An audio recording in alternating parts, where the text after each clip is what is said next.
Génération FM. Generation FM. Alors, il faut se dire que les préparatifs ont bien progressé. Donc, à l'heure où nous sommes, comme vous pouvez le constater derrière moi, les choses sont en train d'être mises en place. Tout n'est pas encore prêt, mais nous pensons que d'ici demain, en tout cas, tout sera prêt. L'espace, en tout cas, qui est dédié à cet événement sera prêt pour accueillir tous les fidèles qui viendront prendre part à ce grand événement. Donc, depuis l'annonce de la nouvelle, en tout cas, le comité d'organisation s'est bien constitué en commission pour pouvoir vraiment mettre en œuvre une stratégie de préparation. Et c'est cette stratégie que nous sommes en train de dérouler. Alors, ce qu'il faut noter, c'est que c'est un événement qui dépasse même le diocèse de Ziguinchor. Donc c'est un événement à la limite nationale et internationale. Ce qui fait que beaucoup de personnalités sont attendues ici à Ziguinchor. En tant que membre du comité d'organisation, l'appel que je saurais lancer à l'endroit de mes frères et sœurs du diocèse de Ziguinchor, c'est de nous dire que cet événement, nous l'avions attendu depuis plus de 2 ans, comme vous l'avez dit. Donc c'est aujourd'hui l'occasion pour nous de sortir en masse pour venir montrer notre joie, exprimer toute notre joie vraiment par rapport à cette bonne nouvelle d'accueil de notre nouveau évêque vraiment qui est Monseigneur Jean-Baptiste Valter. Et lui témoigner également notre sentiment d'affection filiale, parce qu'aujourd'hui c'est une joie pour nous de l'accueillir en tant que pasteur, mais prier aussi pour lui, pour que sa mission soit une mission assez féconde dans son diocèse ici à Ziguinchor. Donc tous les diocésains de Ziguinchor, je vous lance l'appel vraiment à nous mobiliser pour prendre part à ce grand événement qui est l'ordination épiscopale de Monseigneur Jean-Baptiste. Un grand événement d'ailleurs. Il s'agit de l'ordination épiscopale de l'évêque du diocèse de Ziguinchor. Le diocèse de Ziguinchor qui est un diocèse à la dimension de la région de Ziguinchor. Un évêque, c'est le premier responsable dans un diocèse. Donc on se prépare à accueillir le premier responsable du diocèse de Ziguinchor.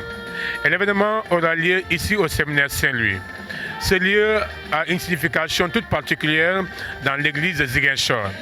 Parce qu'ici même, dans les années 1967, avait été ordonné Monseigneur Augustin Sagnan, qui était évêque du diocèse de Ziguinchor.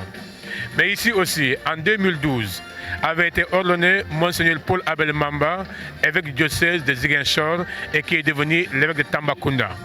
Depuis lors, nous cherchons un évêque et depuis quelques mois, le pape François nous a donné un évêque à la personne de Monseigneur Jean-Baptiste Walter Manga. Et il va être ordonné ici au séminaire Saint-Louis. Cette maison est une maison de formation pour les jeunes qui sont très jeunes, mais on commence à les former à devenir prêtres. Et nous allons accueillir la 3e ordination d'un évêque de Ziguinchor dans ces lieux extrêmement importants pour nous. Alors, les préparatifs s'en vont. Bien sûr qu'on n'est jamais au top à 100%, mais nous sommes très confiants. Nous avons créé beaucoup de commissions. Il y a des gens qui sont engagés, chacun dans sa responsabilité de commission. Et là, nous sommes dans les derniers préparatifs. Les commissions sont bien prêtes. Nous sommes très heureux de voir qu'il y a beaucoup de personnes qui se sont mobilisées. Il y a aussi le gouverneur avec l'État qui sont organisés pour pouvoir appuyer de leur part cette organisation. Donc nous sommes très heureux de voir qu'en ces derniers jours qui nous amènent vers l'événement, nous pouvons dire que nous sommes prêts à 99% pour accueillir le monde et avoir une ordination digne du diocèse de Ziguinchor. Alors l'événement aura lieu sur 2 jours. 2 jours très significatifs. Samedi, aura lieu d'abord dimanche, vendredi, demain si vous voulez bien, il y aura une grande veillée de prière à la cathédrale Saint-Antoine de Padoue pour se préparer. Mais l'événement se tient sur 2 jours principalement. D'abord, l'événement se tient sur le samedi. C'est l'ordination même.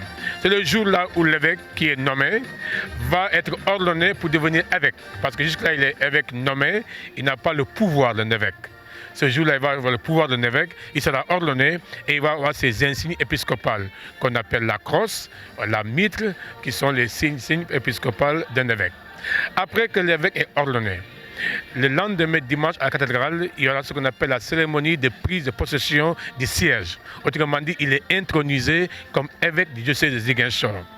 Quand vous entrez dans une cathédrale, l'église qui s'appelle cathédrale, à l'intérieur, il y a un siège, si vous voulez, une siège qui s'appelle la cathèdre. C'est pourquoi l'église dans laquelle se trouve ce siège-là s'appelle cathédrale.